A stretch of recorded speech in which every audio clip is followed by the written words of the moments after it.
ఒక serious injury అయినప్పుడు వెంటనే ఫస్ట్ ఎయిడ్ కింద ఏం చేయాలి చెప్పండి? అంటే చాలా మందికి డౌట్, చుట్టూ చాలా మంది మూగిపోతారు. ఇంత ఒక పెద్ద ఇంజరీ అయింది, రక్తం అలా ప్రవహించిపోతుంది, ఏం చేయాలండి? ఇట్లాంటి టైంలో పేషెంట్ చుట్టుపక్కల వారు పానిక్ కాకుండా ఇమీడియట్ ఎక్కడైతే బ్లీడింగ్ అవుతుంది అంటే కట్ అయిన పార్ట్ లో టైట్ గా ప్రెషర్ పెట్టి కట్టేసి తీసుకొస్తే బెటర్. సో ఆ పాయింట్ లో టైట్ గా ప్రెషర్ ఇచ్చి బ్లీడింగ్ కాకుండా చూసుకోవాలి. అంటే పైన కట్టాలా, కట్టుకి కింద కట్టాలా? యాక్చువల్లీ పైన కట్టుకుంటే బెటర్, బట్ ఈ పేషెంట్ కి ప్లేస్ లేదు అక్కడ కట్టు కట్టడానికి. అంత పెద్ద ఇంజరీ అండి? అంత పెద్ద అంటే ఎన్ని ఇంచులు, ఎంత తగ్గింది?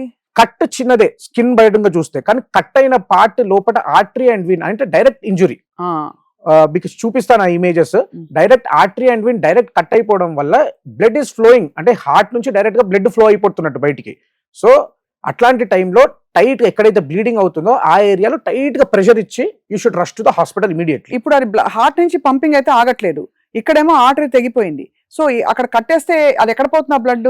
అక్కడికక్కడ స్టాగ్నెంట్ గా అయిపోతుంది, అంటే క్లాట్ అయిపోతున్నా కొంతసేపటికి. కొన్నిసార్లు most of the time it should get clotted, అంటే చిన్న కట్ అయితే క్లాట్ అయిపోతుంది. But it is complete transaction అంటే ఇప్పుడు మనకు ఒక పైప్ ఉంది, ఆ పైప్ ని సగాన్ని కట్ చేసి సపరేట్ చేసినట్టు. So water will continuously flow under the motor stops. అంతే కదా. ఇక్కడ ఈ విషయంలో మోటార్ స్టాప్ అంటే పేషెంట్ షుడ్ గో. అదే కదా. సో అలా ఆపలేరు, అలా ఆపలేం.